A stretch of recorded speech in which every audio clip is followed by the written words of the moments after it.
નમસ્કાર મંતવ્ય ન્યૂઝમાં આપનું સ્વાગત છે। મેટ્રો એટ 10 સાથે હું છું હિનલ। સમાચાર મળી રહ્યા છે હાલ અત્યારે નકલી ઈડી ગેંગના આરોપીઓને જેલ હવાલે કરવામાં આવ્યા છે। કચ્છના ગાંધીધામથી સમાચાર છે।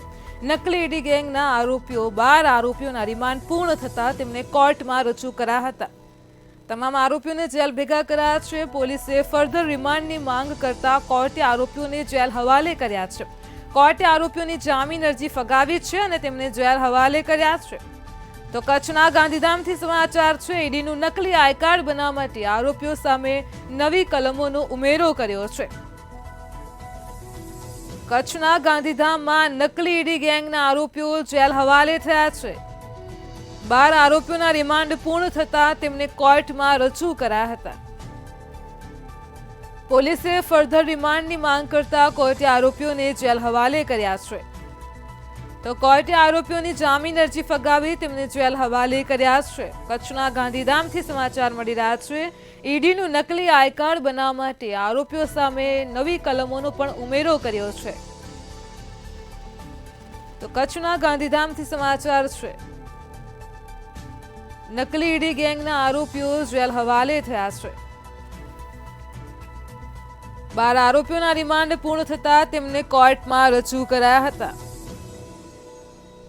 ફર્ધર રિમાન્ડની માંગ કરતા જ કોર્ટે આરોપીઓને જેલ હવાલે કર્યા હતા। તો પોલીસે ગુનામાં બીએનએસની કલમ 337, 338, 339નો ઉમેરો કર્યો છે। 12 આરોપીઓના રિમાન્ડ પૂર્ણ થતા તેમને કોર્ટમાં રજૂ કર્યા હતા। કચ્છના ગાંધીધામથી સમાચાર મળી રહ્યા છે। નકલી ઈડી ગેંગના આરોપીઓને જેલ હવાલે કરવામાં આવ્યા છે। કોર્ટે આરોપીઓની જામીન અરજી ફગાવી તેમને જેલ હવાલે કર્યા છે। ઈડીનું નકલી આઈ કાર્ડ બનાવવા માટે આરોપીઓ સામે નવી કલમોનો ઉમેરો કરાયો છે। ભારતીય ન્યાય સંહિતાની અમુક કલમોનો ઉમેરો કરાયો છે, જેમાં 337, 338, 339નો સમાવેશ થાય છે। સુરતમાં ડુમ્મસ હોટેલમાં થયેલ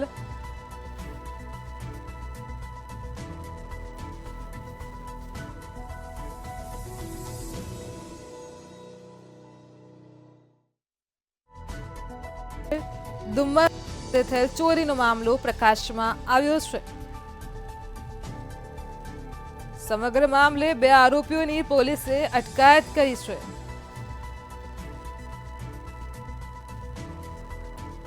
તો પોલીસે રાજ પાસેથી 4 લાખ રૂપિયા કબજે કર્યા છે।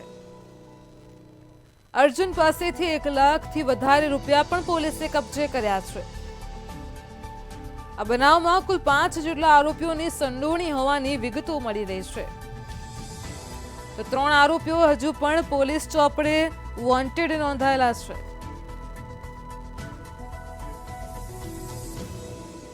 ચોરીના બનાવ સમયના સીસીટીવી ફૂટેજ પણ સામે આવ્યા છે। તો સુરતથી સમાચાર છે। સુરતના ડુમ્મસ હોટેલમાં થયેલ ચોરીનો મામલો પ્રકાશમાં આવ્યો હતો। હોટેલમાંથી રૂપિયા 8,60,000ની ચોરી થઈ હતી।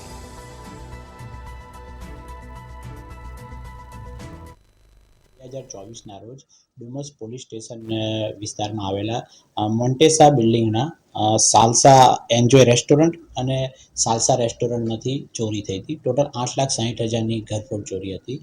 ત્યારબાદ આના માટે ડુમસ પોલીસ પીઆઈ શ્રી ભરવાડ અને પીએસઆઈ તિવારી એની સાથે ટોટલ 4 ટીમો અમે લગાવી હતી। 4 ટીમોમાંથી અમને હ્યુમન ઇન્ટેલિજન્સ અને ટેકનિકલ સર્વેલન્સથી આ ઘરફોડની ઘટના અમે ડિટેક્ટ કરેલી છે। તેમાં ટોટલ 3 આરોપીઓ છે, જેમાં મેઇન જે ચોરી કરનાર વ્યક્તિ જે છે રાજ ખડકા ખત્રી, જે ચોરી કરનાર જે વ્યક્તિ છે તેની પણ અટક કરવામાં આવેલી છે। આ ઘટના એવી હતી કે જે સંજય તાપા કરીને ત્યાં આગળ એક નોકરી કરતો હતો, એ વ્યક્તિએ ટીપ આપી હતી કે અહીંયા આગળ શનિ રવિનો આટલો વકરો હોય છે તો પૈસા લેવા માટે થઈને એણે એના મિત્ર અર્જુનનાથ યોગી એને ટીપ આપી અને એણે એના મિત્ર રાજ ખડકા ખત્રી એને ટીપ આપી। આ રીતે આ ત્રણેય એકબીજાની સાથે મળી અને આ ઘરફોડ કરી છે। આમાં જે અર્જુનનાથ યોગી છે તેને દીવ ઘોઘલા ખાતેથી ડુમસ પોલીસે અટક કરેલી છે અને જે રાજ ખડકા જે મેઇન ચોરી કરનાર વ્યક્તિ છે તેને અમદાવાદ ઓઢવ ખાતેથી અટક કરવામાં આવી છે। ટોટલ 4,59,650ની રિકવરી કરવામાં આવેલી છે। હજુ એક સંજય તાપા છે તે પોલીસની પકડથી બહાર છે, પરંતુ અમને આશા છે કે ટૂંક સમયમાં તેની પણ અટક અમે કરી લઈશું। ટીપ આપના ત્યાં જ નોકરી કરતો હતો કે હાજી, જે ટીપ જે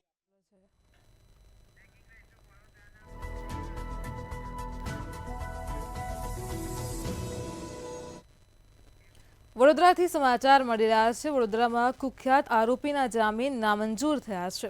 તો હાલ અત્યારે સમાચાર સામે આવી રહ્યા છે. વડોદરાથી કુખ્યાત આરોપીના જામીન નામંજૂર થયા છે. કુખ્યાત કલ્પેશ કાછિયા દ્વારા આગોતરા જામીન મુકાયા હતા. કલ્પેશ કાછિયાને પકડી પાડવા વિવિધ ટીમો પણ બનાવાઈ છે. વ્યાજખોરીની ફરિયાદમાં કલ્પેશ કાછિયાનું નામ ખુલ્યું હતું. કુખ્યાત કલ્પેશ કાછિયા દ્વારા આગોતરા જામીન મુકાયા હતા. આગોતરા જામીન નામંજૂર થયા છે. તો વડોદરાથી સમાચાર મળી રહ્યા છે. કુખ્યાત આરોપીના જામીન નામંજૂર થયા છે.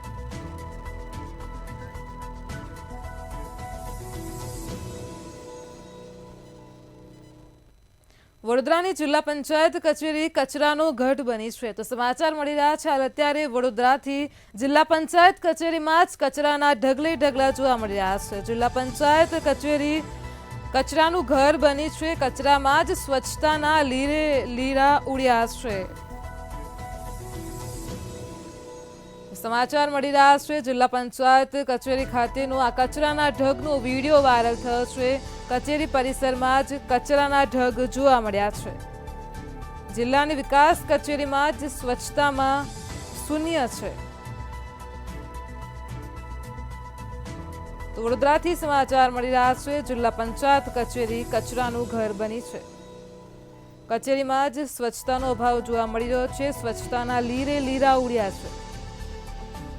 કચેરીમાં જ કચરાના ઢગનો વિડીયો સામે આવ્યો છે. તો કચેરી પરિસરમાં જ કચરાના ઢગ જોવા મળ્યા છે. વડોદરાથી આ સમાચાર મળી રહ્યા છે. જિલ્લાની વિકાસ કચેરીમાં જ સ્વચ્છતામાં શૂન્ય જોવા મળી રહ્યું છે. તો વડોદરાથી સમાચાર છે. જિલ્લા પંચાયત કચેરી કચરાનું ઘર બની છે.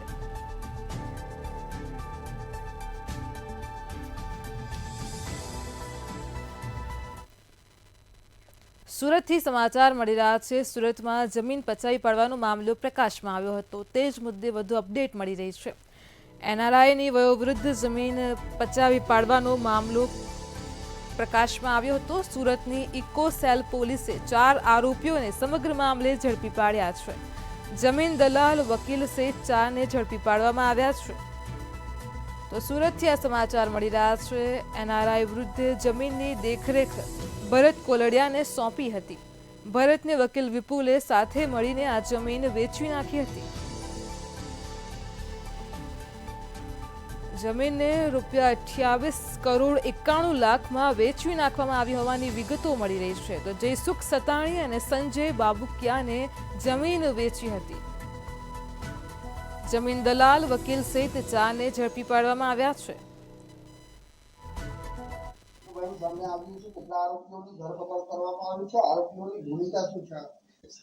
કે તેઓ હાલ અમેરિકાના સિટીઝન છે અને સુરતમાં પૂર્ણ મુકામે રહે છે.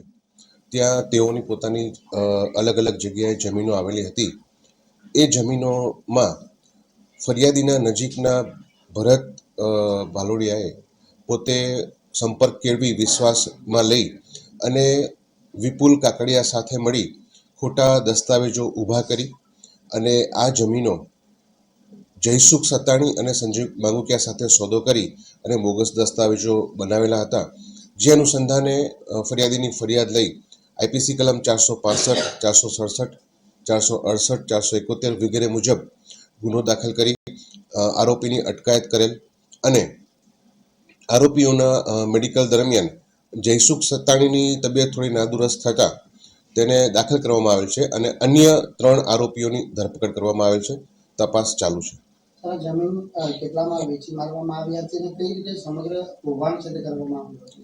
આ જમીન બાબતે સૌપ્રથમ તેઓએ ફરિયાદીને વિશ્વાસમાં લઈ અને તમારી આ જે જમીનો છે એનો આપણે જો વહીવટ માટે તમે મને પાવર આપો તો હું તમને આ જમીનોમાંથી પણ નિયમિત માસિક તમને વળતર મળતું રહે અને તમે જ્યારે અહીંયા ભારત આવો ત્યારે તમારા જે ખર્ચ હોય એમાં પણ તમને મદદરૂપ થાય એ રીતનો વિશ્વાસ આપી અને દસ્તાવેજોમાં તેઓની વહીવટ માટેનો પાવર લેવા બાબતની ખાતરી આપી અને દસ્તાવેજોમાં સહી લઈ અને પોતે વેચાણનો પાવર લઈ અને બોગસ દસ્તાવેજો ઊભા કરી અને રાજકોટથી સમાચાર મળી રહ્યા છે. રાજકોટથી જે વિગતો પ્રાપ્ત થઈ રહી છે, હાલ અત્યારે રાજકોટ પીજીવીસીએલના એમડી પ્રીતિ શર્મા અચાનકથી લાંબી રજા પર ઉતરી ગયા છે. પ્રીતિ શર્માનો કાર્યકાળ પૂરો થતા પહેલા 2 મહિનાની લાંબી રજા પર છે.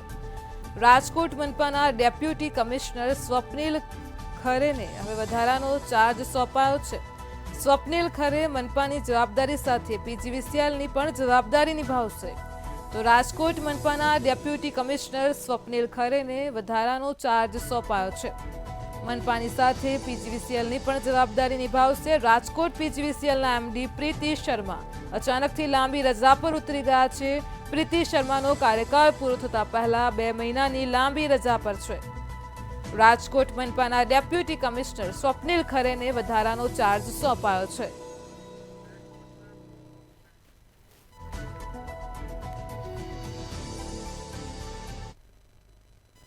રાજકોટથી સમાચાર મળી રહ્યા છે. રાજકોટમાં પોલીસ કર્મી વિરુદ્ધ દુષ્કર્મની ફરિયાદ નોંધવામાં આવી છે. સમાચાર છે રાજકોટથી હેડક્વાર્ટરમાં ફરજ બજાવતા પોલીસ કર્મી સામે દુષ્કર્મની ફરિયાદ નોંધાઈ છે. પોલીસ કર્મી ધર્મરાજસિંહ જાડેજા સામે દુષ્કર્મની ફરિયાદ નોંધાઈ છે. તો રાજકોટથી સમાચાર મળી રહ્યા છે. લગ્નની લાલચ આપી 32 વર્ષીય યુવતી સાથે દુષ્કર્મ આચર્યું હતું. 2 વર્ષ પૂર્વે ઇન્સ્ટાગ્રામ મારફતે બંનેનો સંપર્ક થયો હતો. ધર્મરાજસિંહે પોતાનો ફ્લેટ યુવતીને રહેવા માટે આપ્યો હતો, જે વિગતો મળી છે. આજ મુદ્દે આપણી સાથે સંવાદદાતા ધ્રુવ કુંડેલ ફોનલાઈન પર જોડાઈ ગયા છે. જી ધ્રુવ, સમાચાર સામે આવ્યા છે. રાજકોટથી પોલીસ કર્મી વિરુદ્ધ દુષ્કર્મની ફરિયાદ નોંધાઈ છે. શું છે વધુ વિગત? હિનાલ, રાજકોટમાં પોલીસ કર્મી વિરુદ્ધ દુષ્કર્મની ફરિયાદ છે તે નોંધાણી છે. પોલીસ હેડક્વાર્ટરમાં જ ફરજ બજાવતા ધર્મસિંહ જાડેજા વિરુદ્ધ આ ફરિયાદ છે તે નોંધવામાં આવી છે. ત્યારે કહી શકાય કે લગ્નની લાલચ આપીને 32 વર્ષીય યુવતી સાથે અવારનવાર દુષ્કર્મ આચર્યું હોય આ પ્રકારની જે ફરિયાદ છે તે નોંધવામાં આવી છે. પોલીસ કર્મી ધર્મરાજસિંહ સાથે યુવતી 2 વર્ષથી સંપર્કમાં છે. ઇન્સ્ટાગ્રામ મારફતે સંપર્ક થયો હતો આ પ્રકારની જે વાત છે તે ફરિયાદમાં ક્યાંક લખવામાં આવી છે. ત્યારે ધર્મરાજસિંહે પોતાના જ ફ્લેટ યુવતીને રહેવા પણ આપ્યો હતો. પોલીસમેને યુવતીને પોતે પરણિત હોય અને છૂટાછેડા બાદ લગ્ન કરશે આવી એક લગ્નની લાલચ છે તે આપી હતી. ધર્મરાજના પરિવાર સમગ્ર મામલે જાણ થતા તેને સંબંધ ઓછો કર્યો હતો અને પરિવારે ફ્લેટ પણ ખાલી કરાવ્યો હતો. આને જ લઈને ક્યાંક ને ક્યાંક હાલ યુવતી છે તે પોલીસના શરણે પહોંચી છે અને તાલુકા પોલીસ મથકે આ જે અરજી છે અરજીના આધારે ગુનો છે તે નોંધવામાં આવ્યો છે અને હાલ પોલીસે તપાસની જે કામગીરી છે તે આગળ વધારી છે. જી ધ્રુવ, સમગ્ર માહિતી બદલ આપનો આભાર. તાલુકા પોલીસે અરજીના આધારે સમગ્ર મામલે ગુનો નોંધી વધુ કાર્યવાહી હાથ ધરી છે. રાજકોટથી પોલીસ કર્મી વિરુદ્ધ દુષ્કર્મની ફરિયાદનો મામલો પ્રકાશમાં આવ્યો છે. હેડક્વાર્ટરમાં ફરજ બજાવતા પોલીસ કર્મી ધર્મરાજસિંહ વિરુદ્ધ દુષ્કર્મની ફરિયાદ નોંધાઈ છે. લગ્નની લાલચ આપી યુવતી સાથે દુષ્કર્મ આચર્યું હતું. યુવતીને રહેવા માટે ફ્લેટ પણ આપ્યો હતો. બંને ઇન્સ્ટાગ્રામના મારફતથી સંપર્કમાં આવ્યા હતા.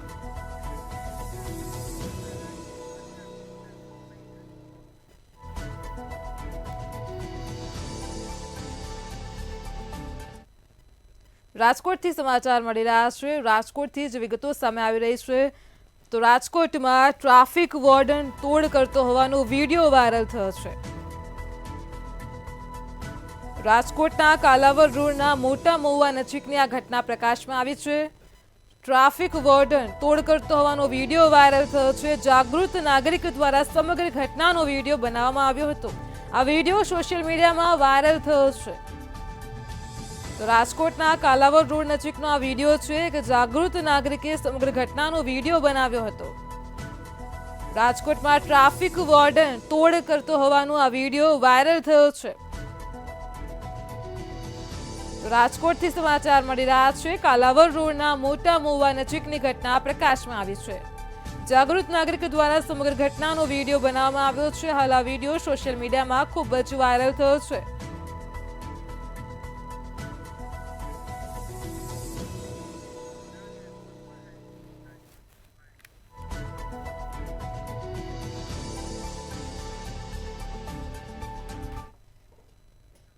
અમદાવાદથી સમાચાર મળી રહ્યા છે। અમદાવાદમાં એરપોર્ટ પરથી હાઇબ્રિડ ગાંજો ઝડપાયો છે। તો જો વિગતો પ્રાપ્ત થઈ રહી છે, અમદાવાદથી એરપોર્ટ પર હાઇબ્રિડ ગાંજો ઝડપાયો છે। ડીઆરઆઈ દ્વારા અમદાવાદ એરપોર્ટ પર મોટી કાર્યવાહી હાથ ધરવામાં આવી હતી। તે દરમિયાન હાઇબ્રિડ ગાંજો ઝડપાયો છે। ઝડપાયેલ ગાંજાની અંદાજિત બજાર કિંમત 15 કરોડ હોવાનું સામે આવ્યું છે। 10 એરટાઇટ પોલિથીનમાં ગાંજો સંતાડવામાં આવ્યો હતો। 9.2 કિલો ગાંજો જપ્ત કરવામાં આવ્યો છે। અમદાવાદ એરપોર્ટ પર ડીઆરઆઈએ કડક કાર્યવાહી હાથ ધરતા આ ગાંજો ઝડપાયો છે। અને એક ઓપરેશનમાં પણ ગાંજો ઝડપી લેવાયો છે। તો અમદાવાદથી સમાચાર મળી રહ્યા છે, થાઈ નાગરિક પાસેથી 6 કિલો ગાંજો ઝડપાયો છે। ઝડપાયેલ ગાંજાની અંદાજિત બજાર કિંમત 15 કરોડ હોવાનું સામે આવ્યું છે। અમદાવાદ એરપોર્ટ પરથી હાઇબ્રિડ ગાંજો ઝડપાયો છે। 10 એરટાઇટ પોલિથીનમાં ગાંજો સંતાડવામાં આવ્યો હતો। 9.2 કિલો ગાંજો જપ્ત કરવામાં આવ્યો છે।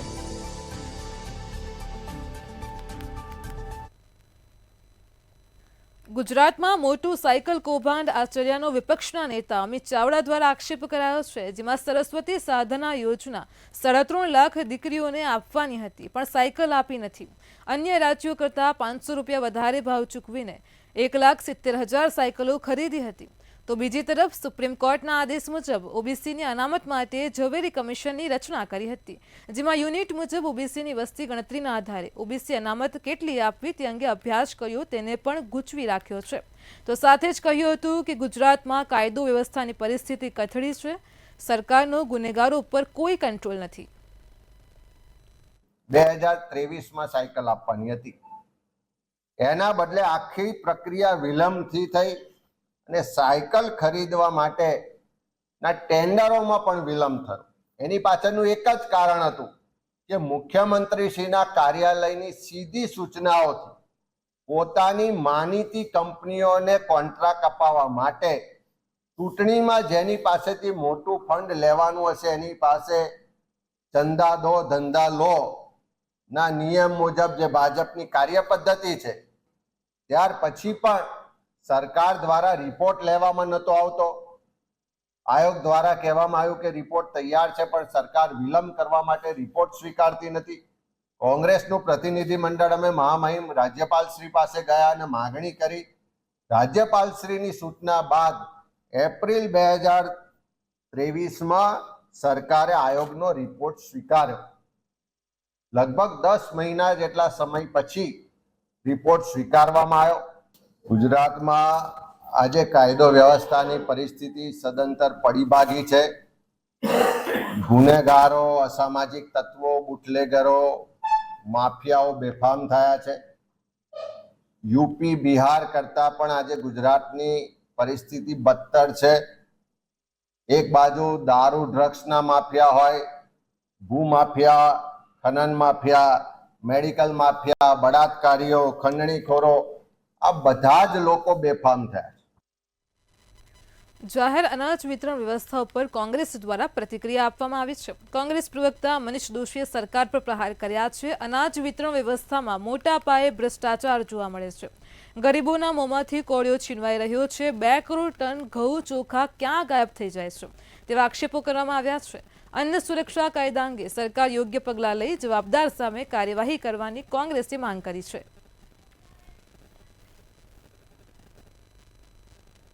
સમગ્ર દેશની અંદર 2 મિલિયન ટન એટલે કે 70,000 કરોડ જેટલું જે ગરીબોને મળવાપાત્ર ઘઉં ચોખા સહિતનો જથ્થો છે એ બારોબાર સગે વગે થઈ જાય છે। એટલે કે આ દેશની અંદર જે જથ્થાની હોય એ જથ્થો વિતરણ વ્યવસ્થા એટલે ફૂડ કોર્પોરેશન ઓફ ઇન્ડિયા એફસીઆઈના ગોડાઉનમાંથી બારોબાર જતો રહે, નાગરિક પુરવઠાના ગોડાઉનમાંથી બારોબાર જતો રહે।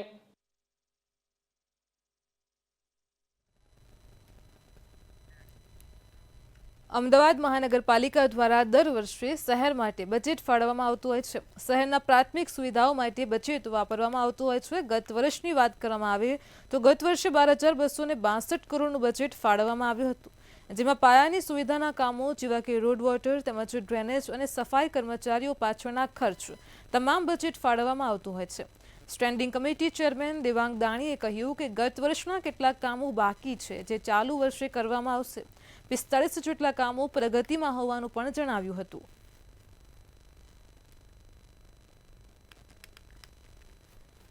તો 46 જેટલા કામો છે હાલ પ્રગતિમાં છે કે એ કામો લગભગ 1-2 વર્ષે પૂરા થાય. કોઈ આપણે વાત કરીએ કે લોટસ પાર્ક બનાવવાનું બજેટમાં સ્ટેન્ડિંગ બજેટમાં લીધેલું હતું, અર્બન હાઉસ બનાવવાનું બજેટમાં લીધું હતું. તો આ જે પ્રોજેક્ટો છે 2-1 વર્ષના અનુરૂપ છે. તો એ કામો આવા 46 કામો છે. લગભગ સિટીની અંદર 3000 જેટલા કેમેરા લગાવવાના, આવા અનેક જે કામો છે વિકાસના, એની સંપૂર્ણ આજે ચર્ચા કરવામાં આવી છે. ગુજરાત યુનિવર્સિટીમાં NSUI દ્વારા વિરોધ પ્રદર્શન કરવામાં આવ્યો હતો. યુનિવર્સિટીમાં જોબ ટ્રેનિંગમાં થતા ગોટાળાને લઈને NSUI દ્વારા વિરોધ નોંધવામાં આવ્યો હતો. છેલ્લા 3-4 વર્ષથી નવી ભરતી ન થઈ રહી હોવાની રજૂઆત કરવામાં આવી હતી. અગાઉ યુનિવર્સિટીના જુદા જુદા વિભાગોમાં વગર ઇન્ટરવ્યુએ જોબ ટ્રેનિંગની ભરતી કરવામાં આવી હતી. આગામી દિવસોમાં મળતિયાઓના નામ જાહેર કરી ઉગ્ર આંદોલન કરવાની ચીમકી પણ ઉચ્ચારી છે. અહીંયા એક્ઝામિનેશન ડિપેન્ડના કલ્પેન્દ્ર વોરા હોય કે ડામોર હોય કે આવા 2-3 જે અધિકારીઓ નિયુક્ત કરે છે એમના જ લોકો હોય છે, બીજા કોઈ હોતા નથી. કેમ બીજા કોઈ હોતા નથી? કેમ કે એમને ક્યાંક ને ક્યાંક જે જોબ ટ્રેનિંગ હોય છે ત્યાંથી શું કંઈ ફંડ આપવામાં આવે છે કે અડધો પગાર આપવામાં આવે છે, એ પણ એક ચિંતાનો વિષય છે.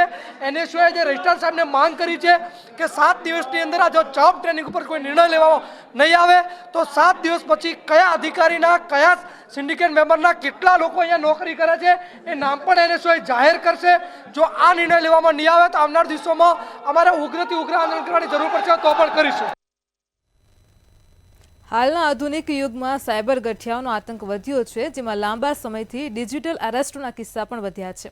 આવો એક કિસ્સો અમદાવાદ ગ્રામ્યમાં આવેલ સાણંદના ખોડા ગામની સ્વસ્તિક સ્કૂલના ટ્રસ્ટીને સાયબર ગઠિયાઓએ ફોન કર્યો હતો. આ કિસ્સો ત્યાંથી પ્રકાશમાં આવ્યો છે. ગઠિયાઓએ 2 કલાક ડિજિટલ અરેસ્ટ કર્યા હતા. ત્યારે જ ટ્રસ્ટીએ જાગૃતિ કાર્યક્રમમાં આપેલી ટિપ્સ યાદ કરીને પોતાનો બચાવ કર્યો હતો. જે બાદ સાણંદ પોલીસ ઘટના સ્થળે પહોંચી ટ્રસ્ટીને ડિજિટલ અરેસ્ટથી બચાવ્યા હતા. જે બાદ પોલીસે કરેલા જાગૃતિ કાર્યક્રમના કારણે એક વ્યક્તિના લાખો રૂપિયા ઠગ ટોળકીના હાથમાં જતા બચી ગયા છે.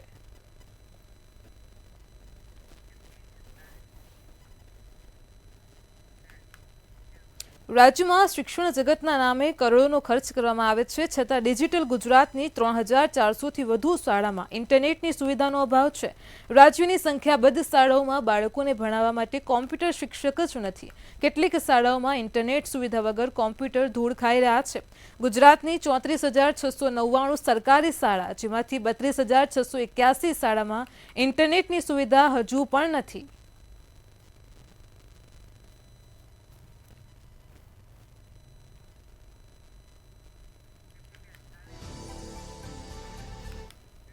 ભુજ તાલુકાની રણકાંધી આવેલા યાત્રાધામ હાજીપીર બાબાની દરગાહ તરફનો માર્ગ છેલ્લા ઘણા વર્ષોથી બિસ્માર હાલતમાં છે. સરહદને જોડતા મહત્વના માર્ગનું નવીનીકરણ હાથ ધરાય તે માટે સ્થાનિક ગ્રામજનો દ્વારા અનેક રજૂઆતોના અંતે આજે ચક્કાજામ કરવામાં આવ્યું હતું. જે અંગે રસ્તા ઉપર ઉતરેલા ગ્રામજનોને પોલીસના અધિકારીઓએ ચક્કાજામ ન કરવા સમજાવટ કરી હતી. આ દરમિયાન લુડબાઈ ગામના સરપંચ સહિતના કુલ 24 આગેવાનોની અટકાયત કરી અને પોલીસે માર્ગ ખુલ્લો કર્યો હતો. જેના કારણે અહીંયાના 16 થી 17 ગામોને આવવા જવામાં તકલીફ પડી રહી છે. સ્થાનિક લોકોને નખત્રાણા કે ભુજ સુધી જવું હોય તો આ 16 કિલોમીટરની અંદર 1.5 થી 2 કલાક જેટલો રસ્તો ટાઈમ નીકળે છે.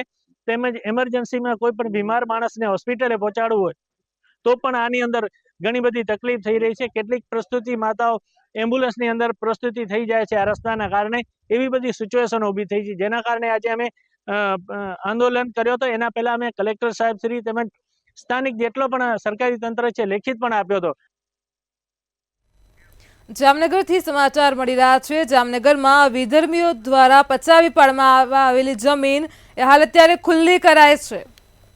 તો સમાચાર સામે આવી રહ્યા છે.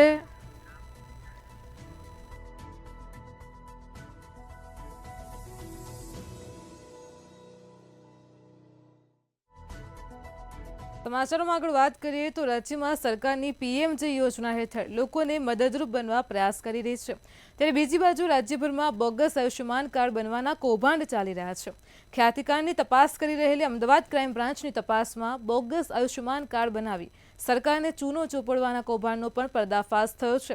શું છે સમગ્ર મામલો, જોઈએ અહેવાલમાં. લાખો રૂપિયાની સારવારનો ખોટી રીતે લાભ લેવા માટે માત્ર 1500 રૂપિયામાં બોગસ પીએમજે કાર્ડ બનાવી દેવાતું હોવાની ચોંકાવનારી વિગતો સામે આવી છે. આરોપીઓ દ્વારા સરકારી પોર્ટલમાં ચેડા કરી આ સમગ્ર કૌભાંડ આચરવામાં આવતું હતું. આ કૌભાંડ બાબતે કુલ 10 લોકો સામે ગુનો નોંધવામાં આવ્યો છે. આ કૌભાંડના અન્ય રાજ્ય સાથે તાર જોડાયેલા છે કે નહીં તે દિશામાં પણ પોલીસે તપાસ હાથ ધરી છે. આ નિમેશ કરીને છોકરો છે અને આ છોકરાનો સંપર્ક કરતા 1500 રૂપિયામાં એક કાર્ડ બનાવી આપતા હતા અને કાર્ડ બનાવવામાં ફક્ત 15 મિનિટ લેતા હતા. જ્યારે નિમેશનો પૂછવામાં આવ્યો કે તમે કેવી રીતે આ કાર્ડ બનાવતા હતા, ત્યારે એને કીધું કે આ પોતે એથિકલ હેકર છે અને આ જો વેબસાઇટ છે beneficiary.nha.gov.in એનો ટેકનિકલ રીતે પોર્ટલમાં જો ખામી રહી જાય છે એનો યુઝ કરીને આ કાર્ડ બનાવતો હતો. રાજ્યના અમદાવાદ ને સુરત જેવા મહત્વના શહેરમાં વસતા લોકોએ એક ટોળકી બનાવી છે. આ ટોળકી દ્વારા કૌભાંડ રચવામાં આવ્યું છે, જ્યાં 6 લોકોની આ ટોળકીએ અંદાજે 3000 થી વધુ લોકોને ખોટી રીતે પીએમજે કાર્ડ આપ્યું હોવાની વિગતો સામે આવી છે.